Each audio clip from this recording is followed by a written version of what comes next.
I'm taking this stab at calling a joint meeting together. We really have two persons to preside here, but we'll fight it out one way or the other. But it's good to see you all tonight. Thank you for taking the time to come and have this discussion. Just to recount the ground rules for a city council and planning commission work session. This is a discussion with the members of the planning commission and the council.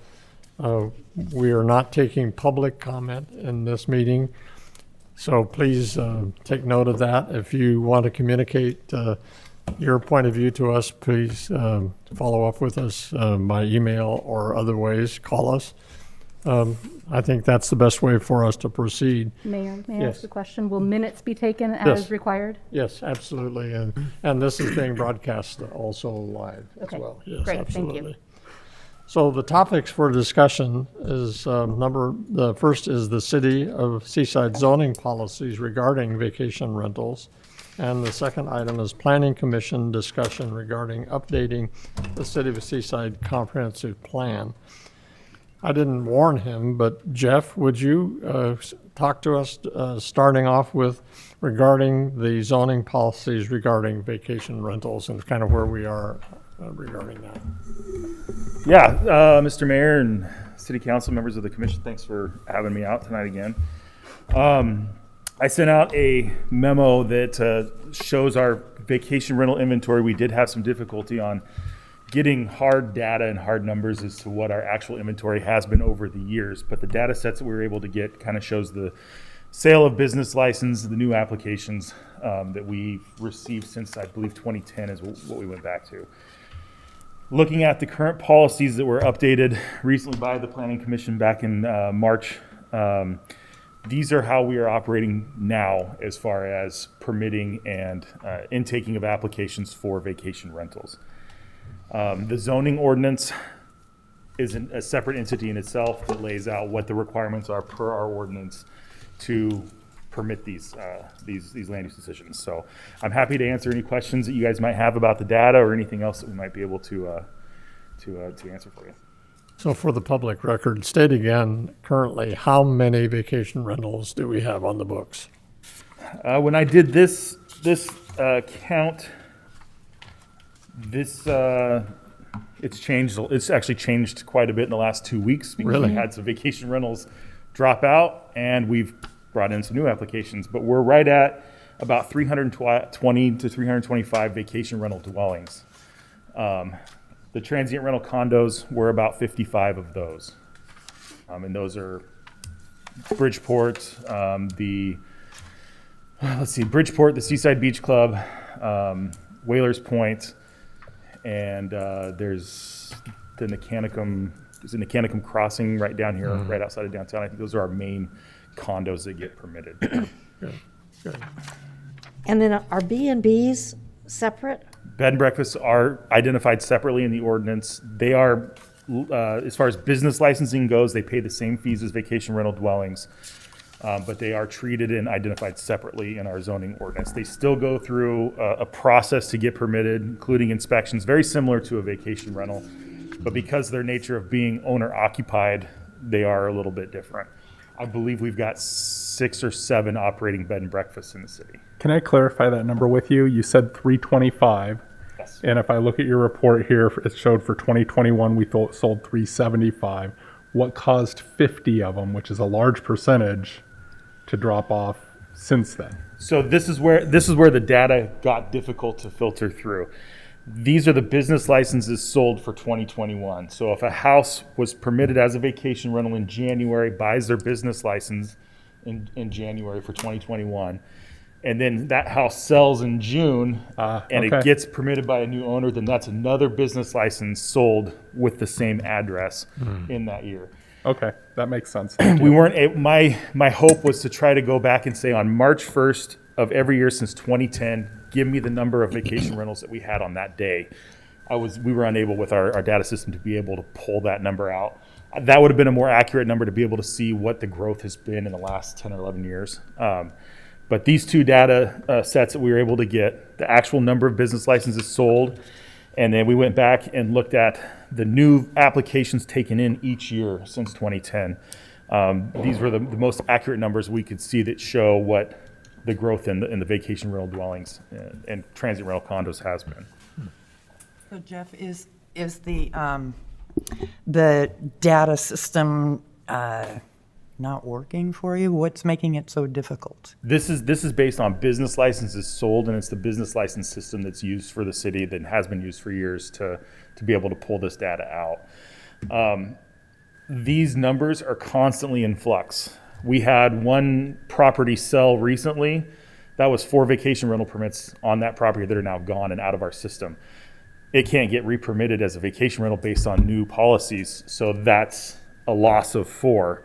And it's constantly changing. I've gotten 2 new applications just today. Actually, got one today and one last week on, I think, Thursday, that haven't even been checked into the system yet. We're still trying to get them through. And I believe Randy sent out business license renewals last week or the week before, and we always get a few that come back saying we're not renewing this year. So we are starting to see some of those come in as well.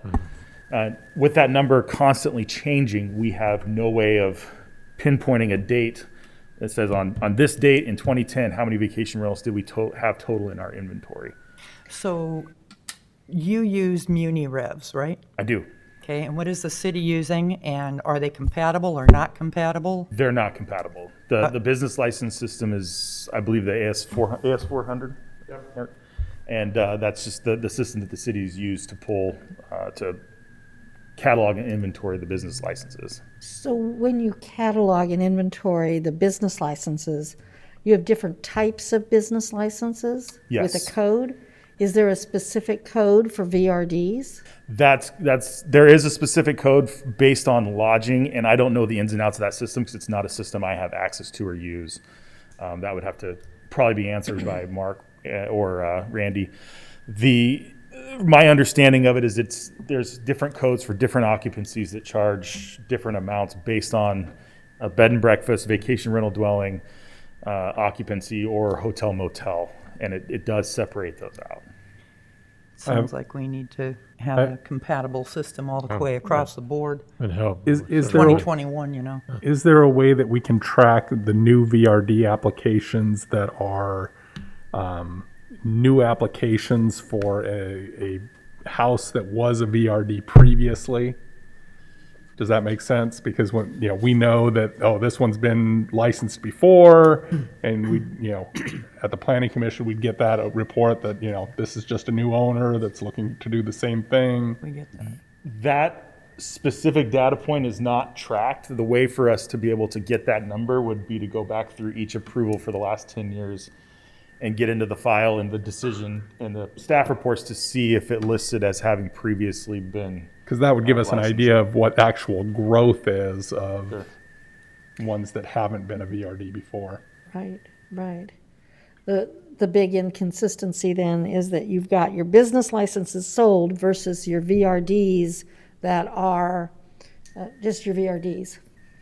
And those will never match because, as you said, some will go away, some will be, you'll get the same license or a different license for the same property twice in a year, possibly, if they're sold. So they're not going to equal, but we should always know why they don't equal.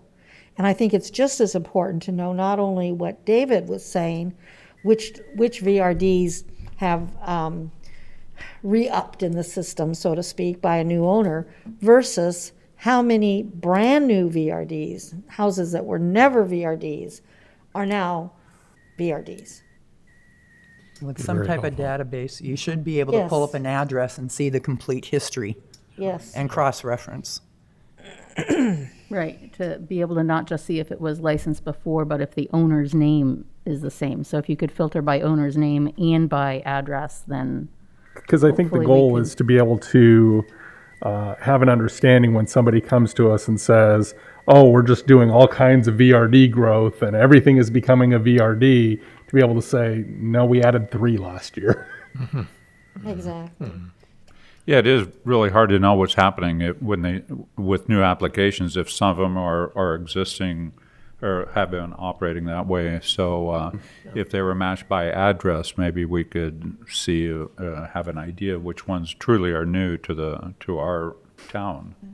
And there's not only the address to consider, but we also have policies and ordinances that say how many VRDs one person or one family or one entity can have. And if we're not able to track that as well, then our data, if our data isn't clean, if our data doesn't track well, we will never know the real answer to anything. But you track that, don't you? Yeah. I do. Any new application that I take in, I do research the applicant for that specific reason right there. I want to know if they've got a vacation rental already, if they own other property here in Seaside. That's all stuff I do look up as we take in an application. So do And they, Muni Revs, is that where you go?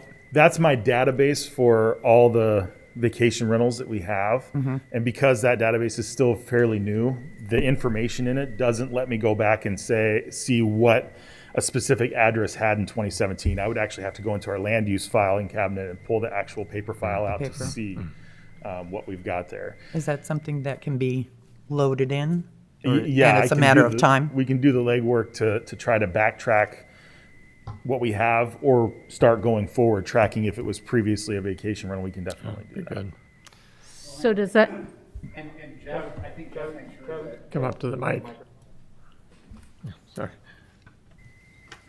I think Jeff is making sure too, isn't it, in each one of our staff reports, you actually indicate whether it was previously licensed.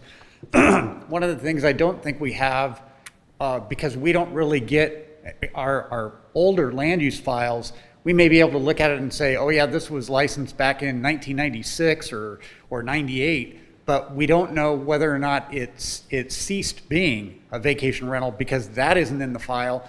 That's all handled down here, and so we don't know if it was continuing on or if it operated a year and stopped. So part of that data, I mean, we have some of that in our street files, but it doesn't connect to all the properties over time. It sounds like we need a comprehensive database that's city office-wide. Yeah, what gets tracked gets managed, and without that, it's very difficult. On behalf of the council and this counselor, I'm going to ask Kevin if he would give us kind of an overview of your role in this process as the planning director. What are the things that come to you specifically only, and what requests come to you as come to the planning commission, et cetera? Okay, so when Jeff started, Jeff has basically taken over the vacation rental review. Right now, my role in the review process is really just looking over the reports that he's done. He's following the policies and everything that's set up by the last planning commission. So he's applying whatever the policies are in doing that review, and then preparing the reports for the planning commission, and for even the planning director decisions. Jeff's writing the reports for those. I'm just acting as the check over the report more than anything. When it comes to bed and breakfast, although Jeff is involved with doing the reviews on those are actually a planning director level decision. He's been helping to prepare. I think he helped prepare the last report that was done for a bed and breakfast, and so he's really taken on the lion's share of doing the inspections and all of that. Granted, he goes back. If he's got questions, he can run those past the building official to verify that Bob's okay with whatever is being done in a vacation rental. But he does the inspection of it to make sure that it passes its initial inspection, and then he's doing the follow-up inspections on an annual basis. Anybody else have questions of Kevin that you'd like to ask? I have one. It's either for Kevin or Jeff. Is there any ballpark on the total amount of vacation rentals that are possible given the current 40% and 50% restrictions? That's a good question. I don't know. I don't know that we could actually produce that number. I mean, are we halfway there? Is it? You could get a rough estimate on the 50% area, based on, I think you just have to go block by block in order to do that, to capture the 40 or 50%, unless Jeff thinks there's some other way to do that. You'll get the answer out of that little box right there. Yeah, I just lost my computer. It shut down on me. The only thing we can really look at when it comes to the spatial distribution is what is it doing in the current real estate market?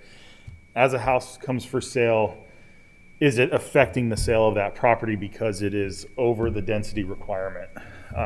That's the first question we get asked when someone calls when a property goes for sale is, can it be a vacation rental? We take a look at it, we take a look at the density, and we tell them the density. And if it's over that 40% mark, we discourage them from, applying for the permit, because the recommendation coming out of the planning department is going to be to deny it based on your guys' policies that are already set in place.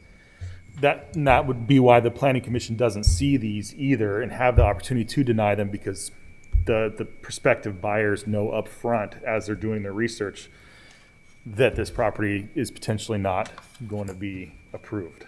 I believe so far we've had since the summer, 6 houses that have gone for sale that were over that density threshold. And did the houses sell anyway? They have, yes.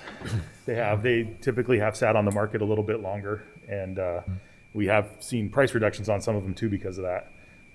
But I think there's still one right now. I haven't looked today to see if it went pending over the weekend, but it's over off of 17th that's for sale that is over that density threshold.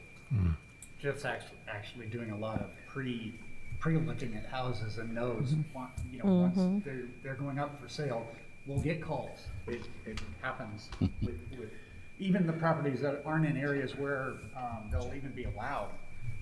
We still get calls on those. Yeah. So you mentioned 17th, and I think there's some, I'm going to call them grandfathered houses there.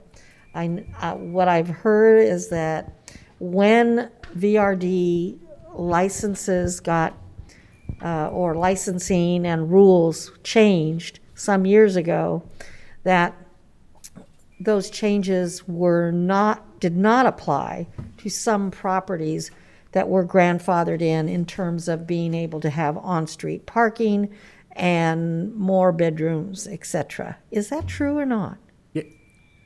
Yeah, there are a few old vacation rental permits that are still active that specify that some on-street parking may be available.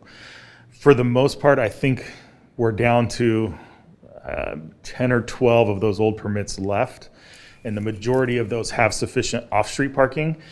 The last one that had no on-street parking whatsoever sold at the end of spring, early summer, and that was a really unique situation because there absolutely was no on-street parking for that house at all. I know there's still one on Beach Drive that does not have the required 2 parking spaces because of the age of the permit. Yeah. But those are from 1992 to 1998, and there's only a handful of those permits still active. Okay, I don't know what the reasoning was for not bringing those into compliance with the new rules, but I would be hoping that as we change ordinances and rules and policies in the future, that we do not have a grandfathering philosophy.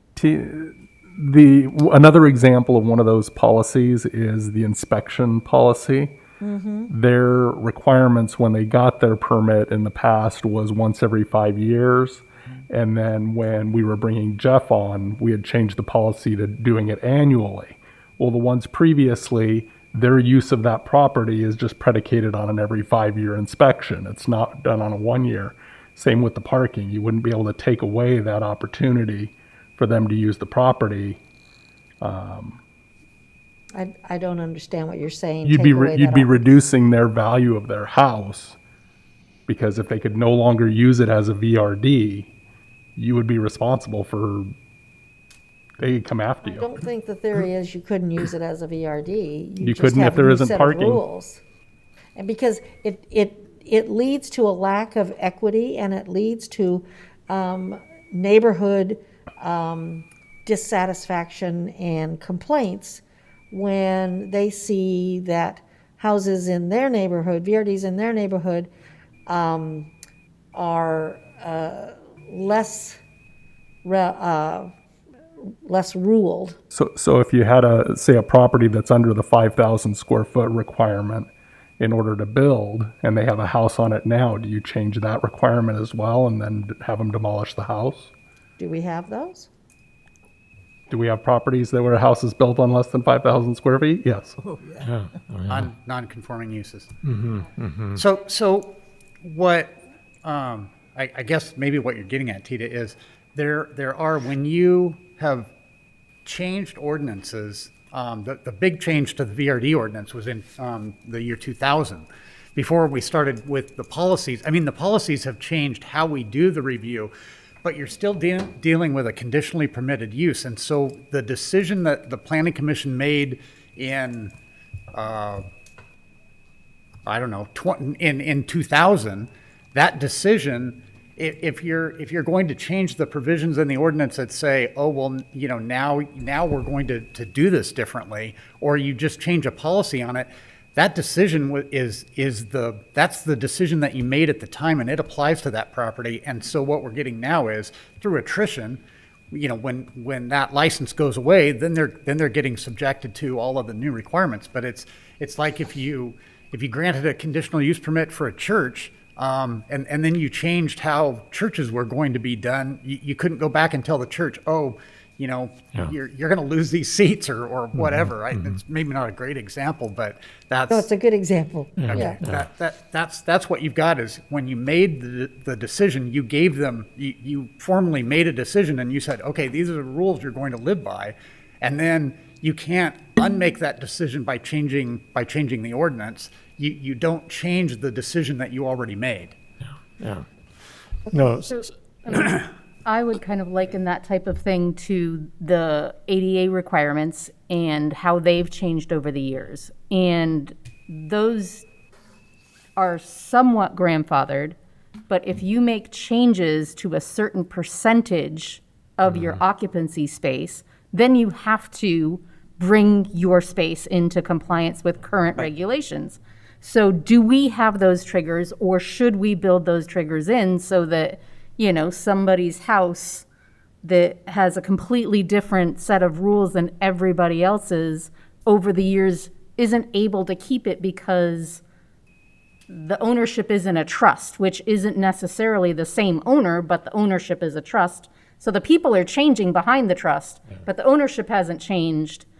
And then that house is able to keep its non-complying rules just because of that. I'm just throwing out an example. How do we make sure that we are making the rules equitable across the board?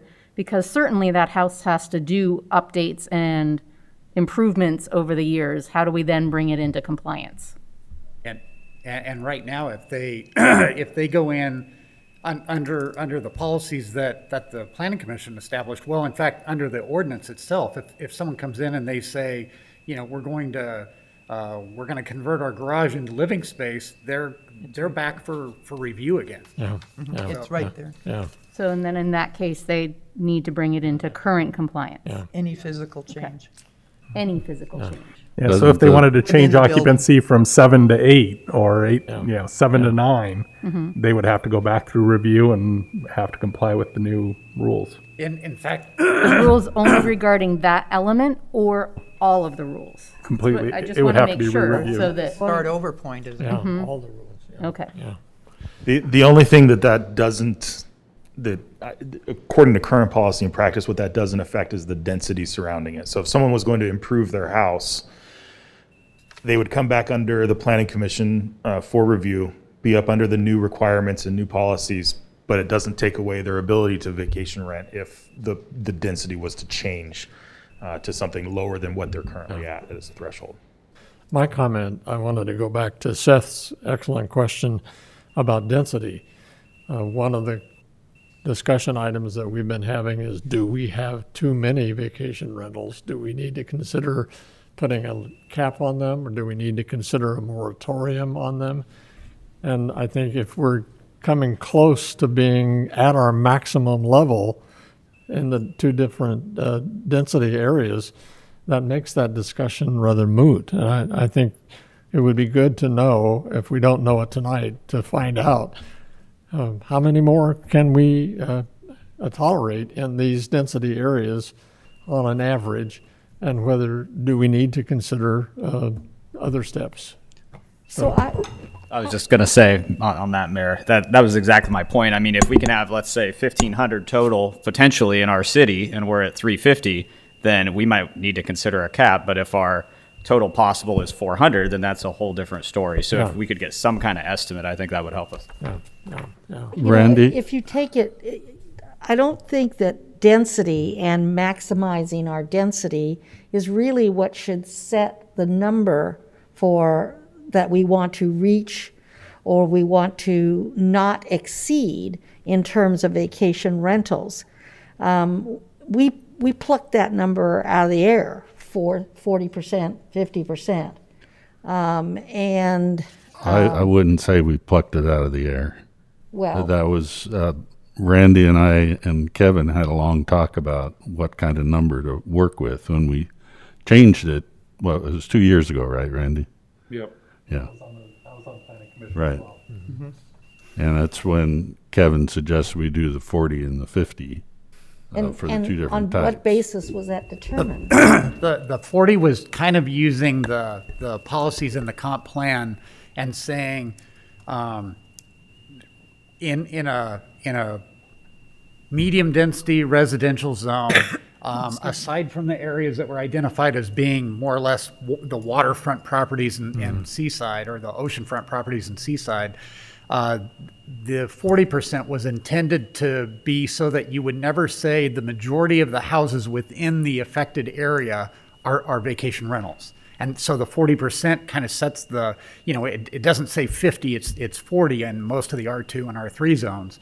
And so that was really looking at trying to say, well, how do we capture, if we're looking at all the surrounding properties, how do we make sure that the majority of the properties in that zone are still being used as non-rental houses? And that was what it was intended to do. And I think density is a very important factor, but I don't think it's the factor that should ultimately determine how many VRDs we allow in our city, because there's a whole bunch of other factors that VRDs, how they affect the city, how they affect the population, how people who live here are affected. And yes, I think it's very important that we don't want an overpopulation of VRDs in any segment of the city. But I think we still need to have a cap that isn't determined by what is the maximum we can get. What kind of a ratio? Are you thinking of a ratio? Population versus? I don't think that I am. I'm looking at a comfort zone. And right now, I'm not feeling that our city is comfortable getting any more VRDs. Well, and I want to tag on to that, because I don't think it's just how many vacation rentals or transient lodging spaces we have in general. I think it's what's sustainable for the community as far as visitors and infrastructure, and what are we, who are we as a community? Are we here only to provide a place for visitors to sleep, or do we also have a community support that has other needs? And so we do need, in my mind, we do need to find another way of measuring it other than just density. I think it needs to be a combination of things, because our infrastructure isn't supporting what is going on, whether we're talking about sewage and water and electricity and broadband and all of those things, or emergency services and the rest of the community services are also impacted by all of these things. And if we're only looking at one measuring stick, how many visitors are here based on vacation rental density, then I think we're missing half the picture. I've got some numbers for you. I did a little bit of math. Just in the last year, real estate prices have increased 37%. I mean, it's been horrible. From the 2020 census to the 2016, from the 2020 census to the 2019 count, the population, residential population had increased 5.6%. And from 2020 to 2010, 14%. Back in 2019, I believe it was January, February, Seaside was on track for an 11% increase in population. We far exceeded that, but the problem is we don't have the housing, as we know. And that's a whole nother subject. And I think But- somewhere in there, Portland State did their study, and they were showing like 1% Right. when they talked about our growth, what our expected growth over, the period of time for urban growth boundary and those types of things. Well, it And had so been. it was way undershot. Oh, it was versus way what it under. did. I mean, Yeah. from 17 to 16, it grew 2%, and then, the next year, 1.5, 1.4, and then in literally 1 year, 5.6%. And yes, the housing is attached to that, back to the VRDs, and so on and so Exactly. forth. And I think, To add to the complexity of that whole equation, what we also know is that the fact that we have second homeowners and that homes are not lived in provides a subsidy for our residents on their water rates, because everybody pays the rate whether you use it or not. What we also know is that VRDs, as with hotels and motels, provide transient lodging tax, which is income to the city. So balancing this complex equation is not an easy thing. I was thinking about part of the conversation, at least back in Planning Commission when I was there.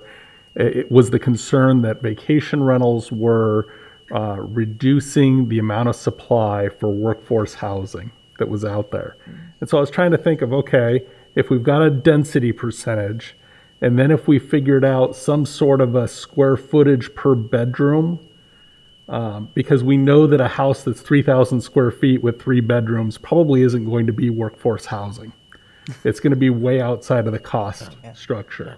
And so if we said, a house that's under 500 square feet per bedroom would not be eligible as a vacation rental, because that may be within that price range that would work as a workforce housing or a long-term residential type property, that might be another way of being able to pare down the use of houses that should be long-term houses as opposed to vacation rentals.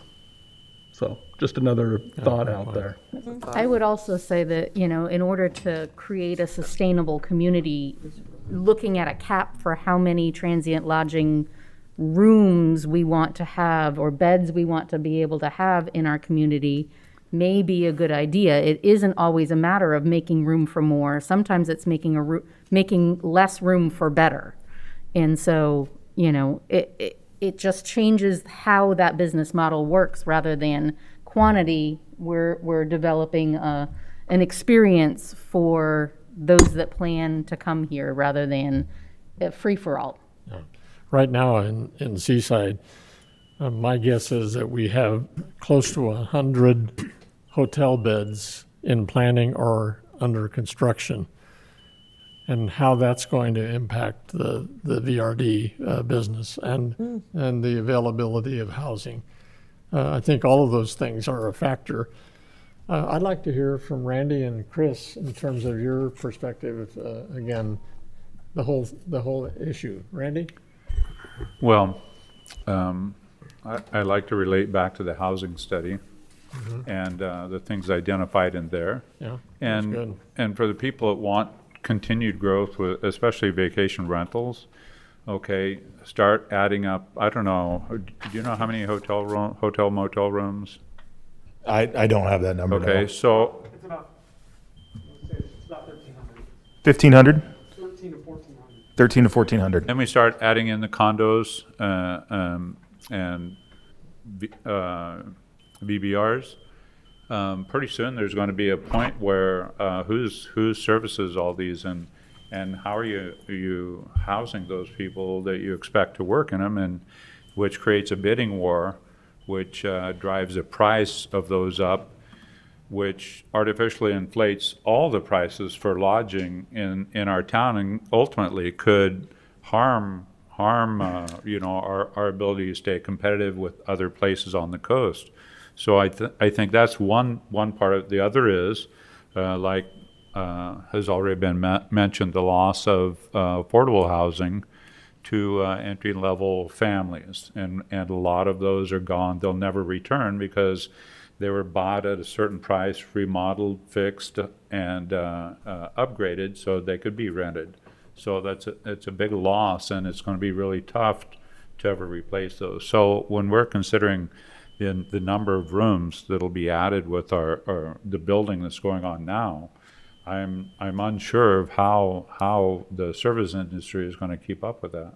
Good point, yeah.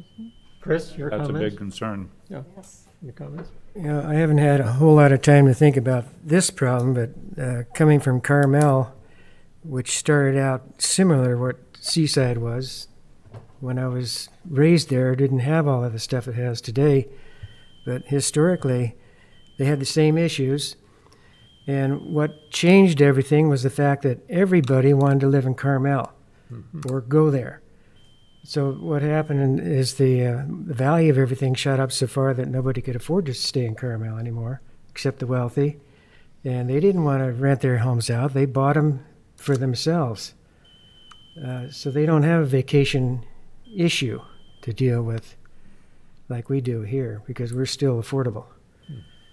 But all I can see is more problems coming up and less solutions, Great, so. except getting priced out of town. Steve, any comments you want to add? We're at a place that I'm not sure what to do either, like you're saying. We are adding apartments.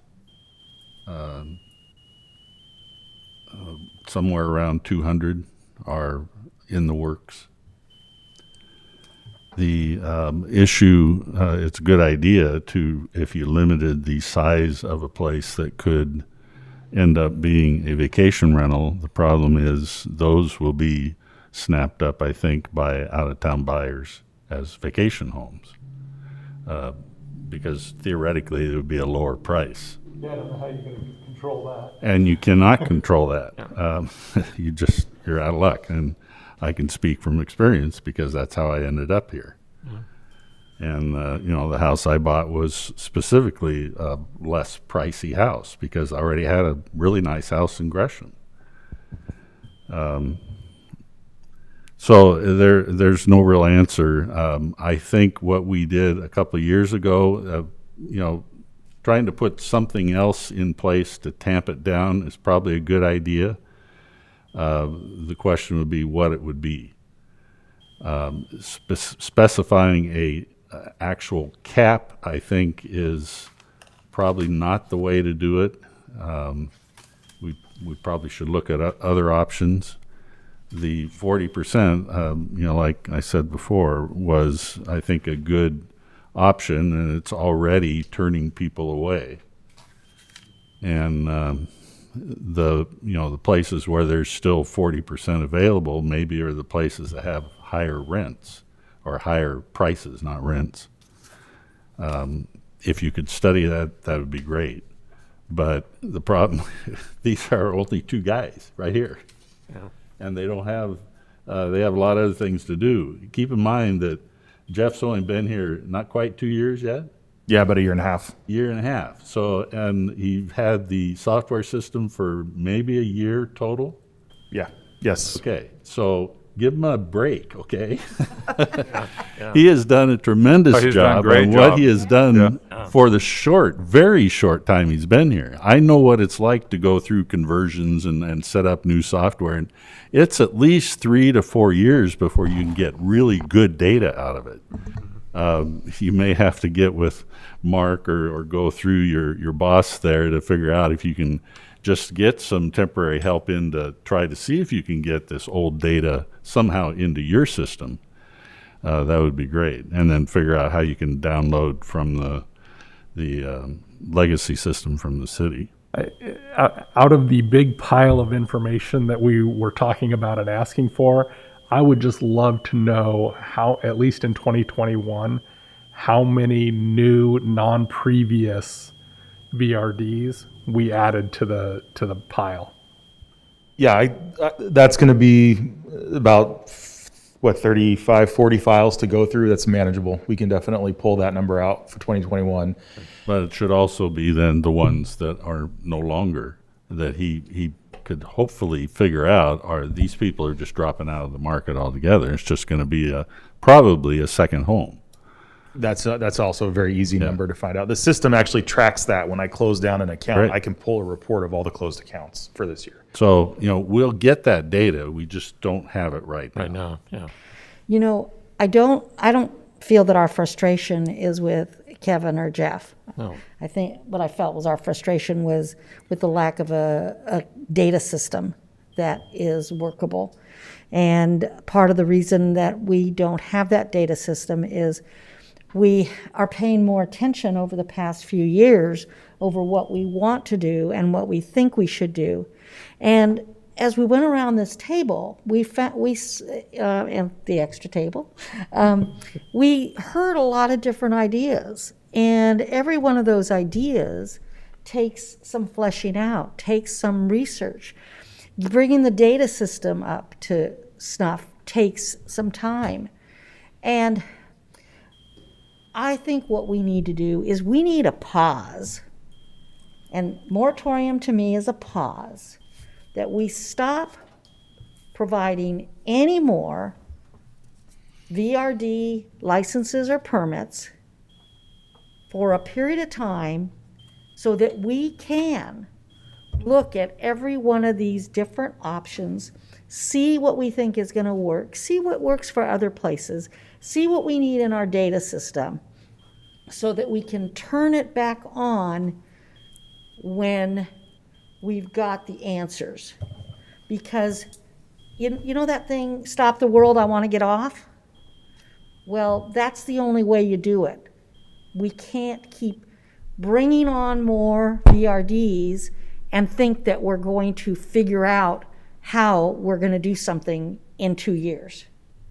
So I think we need to be considering a moratorium, a defined period of time during which only the existing VRDs can renew, and during that time, we're hopefully freeing up some time here. Maybe we're bringing in some extra help or a consultant.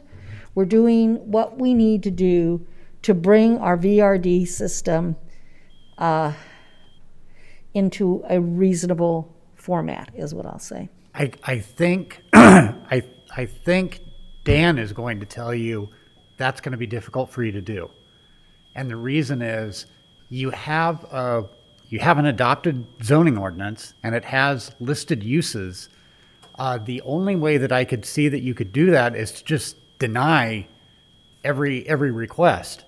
I disagree with you, Kevin. We have the county with a moratorium. We have Lincoln County with a moratorium. We have moratoriums all over this state on VRDs. There is no reason. We're not taking away something that somebody already has. We're not saying you have a VRD and we're taking it away. What we're saying is from this period of time to this period of time, no new VRD licenses. We're not taking away anything because it is a conditional use permit. It is not promised to anybody. Yes. I was just saying, I think there's an opportunity in the ordinance for you to apply for a conditional use, and I don't know how Dan's going to advise you on you being able to just say, don't you can't apply for these anymore. But I could be That's what a wrong. moratorium is. We don't have this available. We're out of stock for this period of time. It'll be interesting to get his point of view on that. And Yeah. I would tag on to that and say that that ties in perfectly with the idea of looking at the comprehensive plan, which the ordinances are based on, and bringing it up to date, up to our current millennium that we are in, since it was last comprehensively looked at in the past millennium. So it's time to bring those two things in line so we as a community can look at who we are and what we want to be going forward, not looking back to the 80s all the time for our reference points. So I think that those things tie in very nicely together to create a stopping point and say, hey, hang on, if you don't already have a vacation rental license, then you weren't guaranteed one going forward. Your house is still yours, or you haven't bought it yet. You're buying it knowing that you are not going to be able to apply for a new license until the moratorium is over. The city's able to look at its comprehensive plan and look at what we are and how we're going to look for the future generations, because right now we're continuing to build our city on past generations, when most of us were in high school, just finishing high school, not even in high school yet, which is a little sad.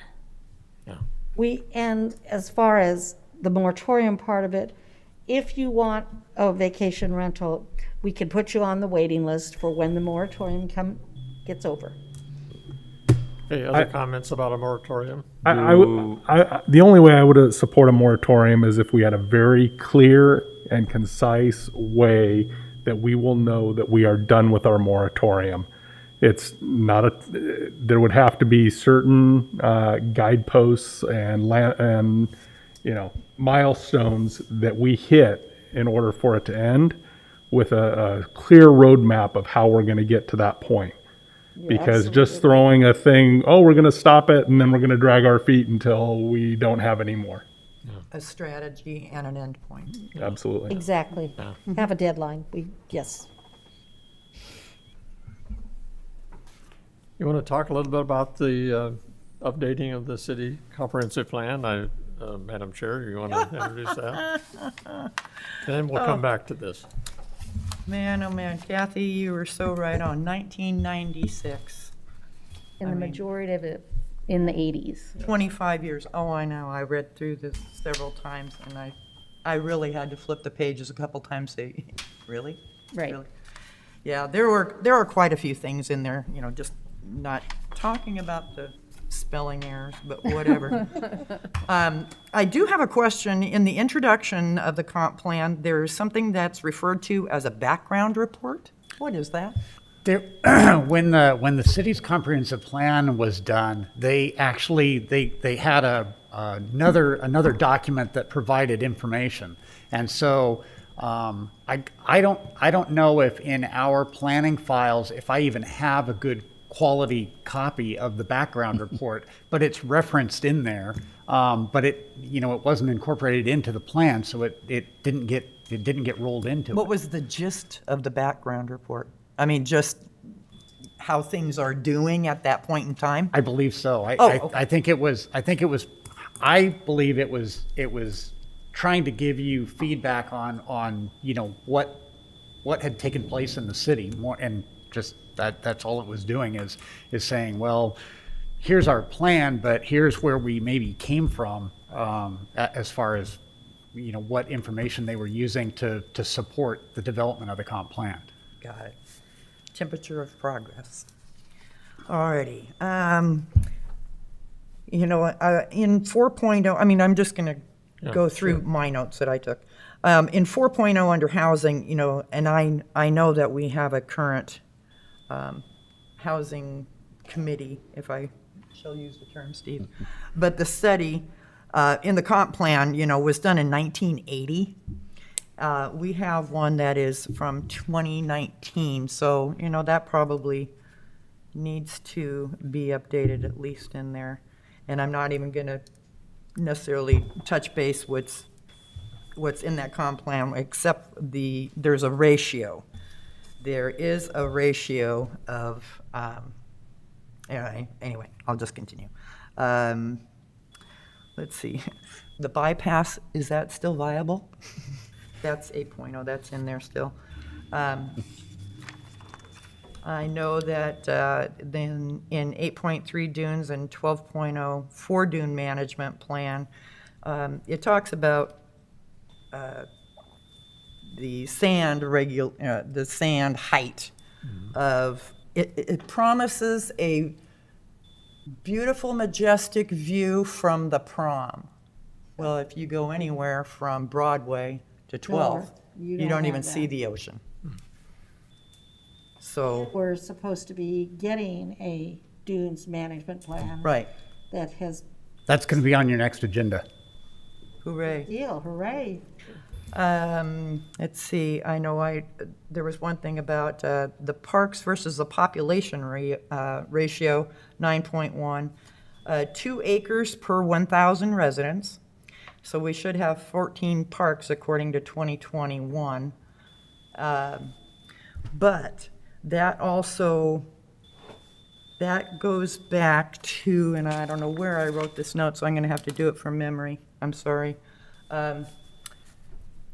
There was a ratio of, maybe it is in the parks, of how much open space that we have back in 1996 when this was written to how much space we have currently, how many acres that we have. It had to do prior to the urban growth boundary boom and et cetera, et cetera.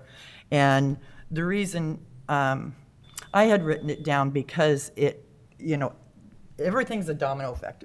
With every action, you have a reaction. Do we have enough land to continue the growth of our population, our current growth? And, people discovered they can work from home, and they are here. And to go tag on Kathy's point of infrastructure, just the broadband issue. I would be interested in Starlink. Are you all familiar with that? Mm-hmm. Look it up. Mm-hmm. Everywhere in this town you could get Wi-Fi. But those were my main concerns in going through the comp plan 14.0 and the urban growth boundary. The study was done in 1996. What are the city's long-term population goals? People are working from home, as I said. I already gave you the numbers of growth of 14% in the past 10 years. And what are the new population projections? I don't want to be I don't want to be in the position 3 years from now, and not having been proactive. We need to be proactive, not reactive, because that's where we are now with this whole vacation rental dwelling. I mean, it was, when the whole VRD thing started, it was innocent enough, but it has grown into a Goliath, and it's swallowing us up. So Kevin, what would be the process for updating the comprehensive plan? Well, I think what you're looking at is you're looking at doing a full facelift of your comp plan. And so that would be a matter of probably hiring a planning consultant that could do, focus on that work and do basically the charrettes that you would want to have in order to roll things into a plan in order to develop that. Right now, Crest is looking at doing the update to the Fort Dune management plan to bring it back up to speed. And there's a possibility that the Crest planner could even be doing that. But I think you're probably looking at getting a planning consultant that would just focus on doing just that. So that's probably going to be a budgetary matter that if the council and planning commission are saying, yes, we need to open this up and basically facelift the entire comp plan, And then with the comp plan, also look at updating parts of your zoning ordinance as well, so that they complement each other. If that was something that you were going to do, then I think that would be that would be something that would have to be communicated by the Planning Commission and Council, and then that could be rolled into budgetary matters with Mark. Yeah. What I'm hearing is, yes, we need to begin to take the steps to update that comprehensive plan. It's outmoded and outdated. It's just been band-aided is Yeah. what's And happened. I think it's important for Seaside especially. I mean, the vacation rental is a big sore thumb sticking out, that those issues, that there's no real solutions, that this is something that we need to look at and redo so that we can be forward-looking instead of trying to catch up all the time with what's happening to us. I mean, there's been so many ways that the world has progressed since the 80s that, cell phones are a thing. They weren't. Right. Computers in everybody's, house, hand, those things, that wasn't a thing. And tsunamis, earthquakes, climate change were not things that people were aware of in the way that we are now. And so all of that needs to be wrapped into how the city operates every day. And how we encourage the people to visit here and operate while they're here. While satisfying their residential experience. Yeah. I mean, it really is all about quality of life. Right. So is the process for making this happen, because we cannot take votes or make decisions at workshops, is the process then that the city council directs the planning commission to initiate a new comp plan? And is the process that as far as VRDs and a moratorium, is the process then that the city council make a decision, motion and decision at city council to put a moratorium in? What is that process? And I would ask, you asked, is it the city council's, is the city council direct the planning commission, or does the planning commission push up the recommendation to city council that the comp plan needs to be revised? Which way And does it go? Who starts the ball? I would just say it would be the council's action based on a recommendation from the planning commission. So we need to do it. So it starts On with both? a recommendation from the planning commission to the city council. The city council makes a decision, makes a motion, and part of that is directing the planning commission to do something, or directing city staff to do something, or that kind of thing. Yes. So the recommendation, I see that eye. Yeah. So the recommendation comes from planning commission, okay. So is there a consensus of the planning commission? Well, they can't make that recommendation Oh, tonight. okay. Yeah. On both Yeah. items. Can at our Yeah. next city council meeting. Mark, you wanted to say something? You promised, but it's okay. Yeah. Thank you, Mr. Mayor. Well, first of all, you have workshops so that the council can get feedback from the planning commission as to whether the planning commission actually has to make a recommendation. I'm not sure that that's necessary. What would need to take place is the council would need to have discussion, and they would need to do that in a regular council meeting as to the direction that you want to move forward as far as the city is concerned. There's a lot of discussion going on, but that doesn't I haven't heard a consensus of the council at this point, and it doesn't belong here, it belongs in a council meeting. You're right. So we could, in the future, schedule up the council to have a discussion about the direction that the council wants to go as far as updating both the comprehensive plan and the zoning ordinance. And then from that, you'd know whether you want to move forward or not. It wasn't one of your goals. And so this would be a discussion that the council should be having at a council meeting as to whether they want to move forward with that kind of work. Mark, on the vacation rental policy, so you're saying that any changes would originate at the council? The council is the one that will make those decisions.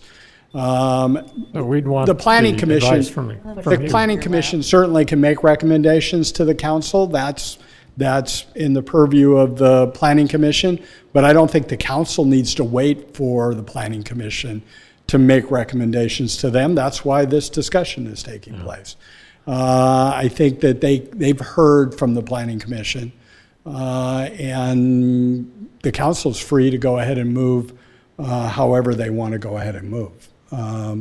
Laws, ordinances, changes in the comprehensive plan or the zoning ordinance, those are things the council does. And so that's why the council has these workshops with the planning commission, is to hear what the planning commission might be recommending. That doesn't bind the council in any way. The council can go in what direction it chooses to go. And the mayor's correct. No decisions can be made at these meetings. That would be up to the council to decide what direction they want to go. And from that, what you're saying is the mayor just needs to decide to put it on the agenda. That's correct. And this is where, the mayor and council president would have discussions about when it is or whether what they want to put forward onto a council agenda, which is why, Mr. Planning Commissioner, you always want to stay on the council if you can. So. Well, the reason I brought it up is there's been some confusion between the planning commission and the council on who actually makes changes, and so thank you for clarifying. Yeah, no, it is up to the council to You make the those recommendation, changes. We make the decision. And it's up to the council to decide whether they even want to hear this or not. But these workshops are scheduled so that they can hear from their planning commission and decide what direction they want to go. So this would be a discussion of the council to decide. There are three things that I would like to hear from coming out of our discussion tonight. I don't know from whom, but I'll put them on the table. Is that I would like for somebody to do the density overview. Where are we in these areas that you brought up, Seth?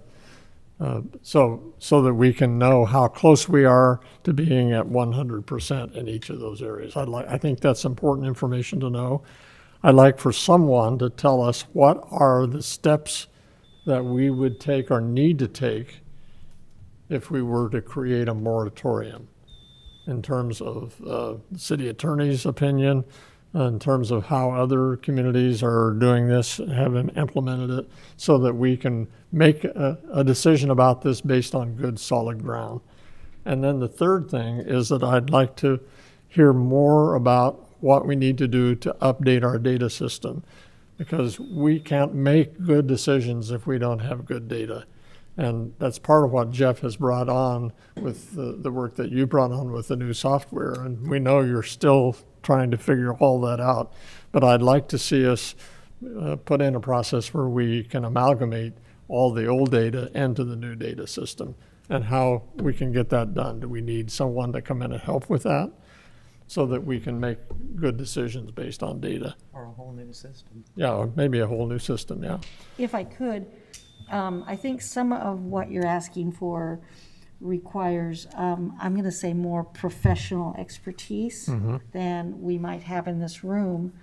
I think as we see more data, Jeff is going to come up with more ideas on what needs to create a data set that is malleable and can be queried easily.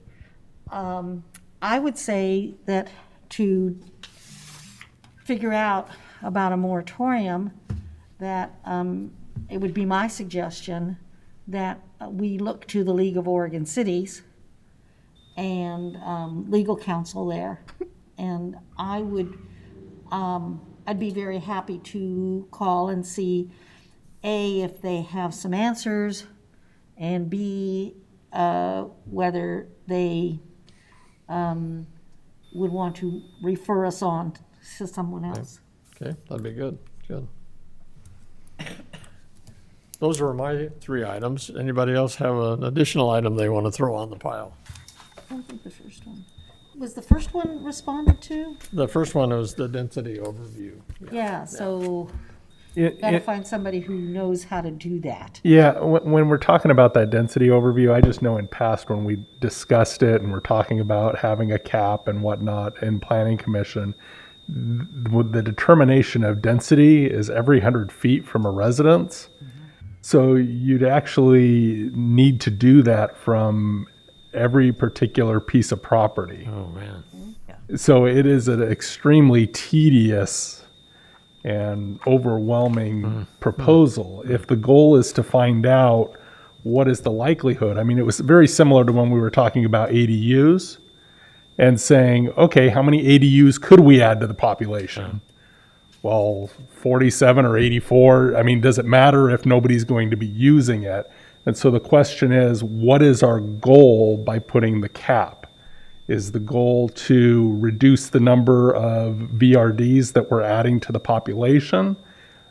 I think knowing how many we're actually adding to the population each year is the number that we should be looking at.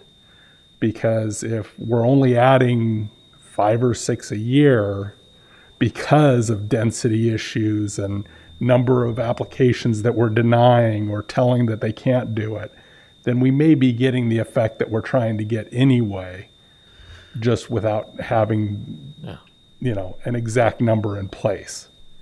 Yeah, I don't want anybody on our staff out measuring between houses for sure. Yeah. I think my concern, I mean, everyone's concern probably here is that new vacation rentals are displacing long-term residents.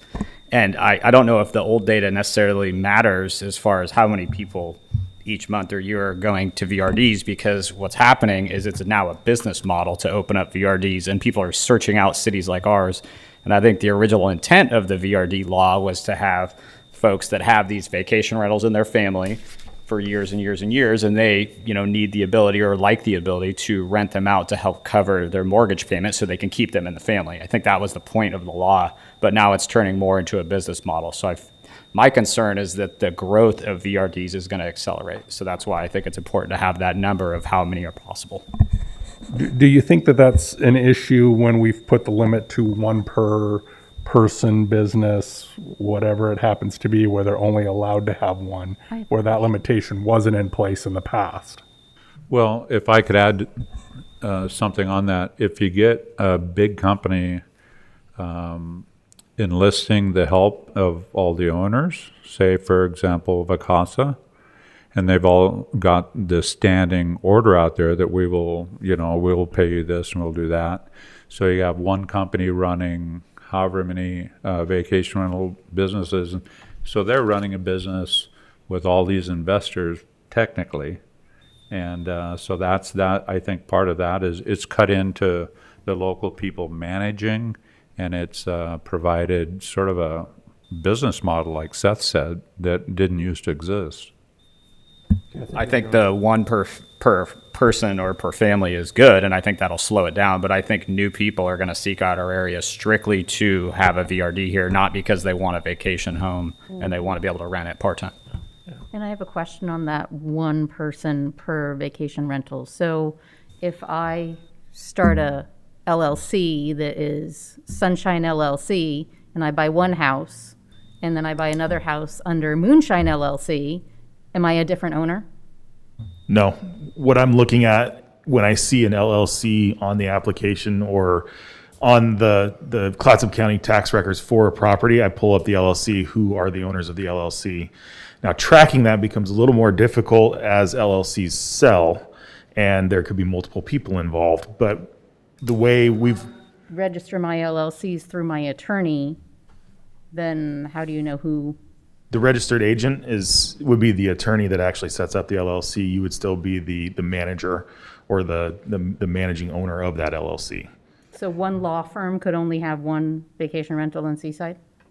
It depends on how the LLC was set up, and that would be a question that would come from me to the planning director and then possibly to the planning commission on how do we want to handle this particular application or situation under our ordinance administration parts of our meetings. So we haven't run into that yet. I haven't seen it yet. I've got a sort of a hypothetical question, Jeff. If an LLC is, say, 6 siblings, could they own 6 vacation rentals? Under the LLC, that is another question I haven't really thought about or discussed. If each sibling owned their own vacation rental, we'd be under independent entities owning different vacation rentals. We'll see. I don't But if think they each owned 1/6 of, a vacation rental residence, could they own 6? That's not, I heard him say they'd have to own, each one would have to own a separate, Oh, okay. yeah. But what about a husband and wife? Husband owns one, wife owns another. These are all questions that, we would love some direction on from the planning commission. And you're giving people ideas. And You do that have people have done that. there are, absolutely. And if we've thought of it, guaranteed we're not the only ones. This is a weird question, I think. Maybe I just don't understand the maps. But on page 1 of the vacation rental dwelling application and approval policies, item number 1, it says VRD applications are currently supported for properties located west of Neowana Street. Where's Neowana Street? That's the very north end of town. Venice Park. Back behind the Seaside Pet Clinic and the Okay. And then west of North Holiday and South Holiday. Okay. So if you go clear, 'Cause I looked at clear to map the and I north couldn't- end. I just, I couldn't find it. All right, thank you. Well, I think we've gone plenty long on this discussion, so one of the things that's missing from our input tonight are input from vacation rental owners and from the management companies that are here. I see 2 principals here listening in tonight. Thank you for being here. But when this is on the agenda, we certainly will be hearing from them to get their input in terms of how any changes in the ordinance would affect their ownership and their business. And so we certainly will want to give them the opportunity to speak to us as well, both in the planning commission and on the council as well. So that opportunity will come, for sure. Regarding the comprehensive plan, Steve, we'll put that up soon in January to begin that process. That would be my opinion. I don't, from this point, and get some advice from Mark on that as we go forward. But I think that's a kind of a strategic move that we need to make to get that process started, because when you update a comprehensive plan, you seek input from your citizens. You don't do that in a vacuum or in a room like this. The charrettes are an example of what you have to put together to get input from the community, and that'll take some time and some effort. So are we clear in terms of steps to go ahead with now? I don't want to leave without us feeling like we have an action plan. Madam? I just want to be clear, so you are going to take the reins on going through the comprehensive plan, so you don't need the planning commission to say, take the reins on this, No. right? Well, You and guys are going to do It'll that. probably be directly the comment. I know, well, that's fine. But the planning committee, That's fine, I we just want we to, will want your support and help in the process. And of course. and none of us, at least I haven't, none of us on the council have updated a comprehensive plan. Yeah, and ultimately, Robin, the way the city's plan works, I mean, you're still a recommendation body to the city council. Right. So ultimately, when things are proposed to change, you're the first people to look at it, review it, and then make a recommendation to the council. So yes, there's still that, you're still involved with it. You know, Absolutely. you're not getting, you're going to be in on that. Oh, It's just ultimately, the council is the That's the decision maker, start. as Mark I'm said. aware. I just want to know who is going to drop that go flag. Yeah, And if yeah. it's us, fine. If it's already in your hand, It'll be us, and That's we'll fine. throw the flag to you. okay, that's fine. That's fine. I'll be ready. And Tita's going to do the moratorium study through the League of Oregon Cities or answer the questions. So at this point, there is nothing for the planning commission to do until then? Or Is we that what you're could throw them saying? a recommendation and they already, Yeah. We've already put it out there? yeah. You I mean, we have can put it the out there planning and they commission. can, Certainly. Yeah. We certainly Still would welcome recommend that. it. We would Okay. welcome that. Okay, Yeah. let me, You can recommend anything you want. Mark, any final comments? You were looking like you were heading to the mic. I'm feeling an adjournment. I don't want to preempt any final comments anybody wants to make. Are we clear at this point? Thank you all. I just happened to notice from pulling out old notes, the last time we all got together was 2019. I know 2020 was a little wacky, but let's not make it so long. Yeah, let's do it more often. Supposed to be the 5th Monday of any month that has 5 Mondays.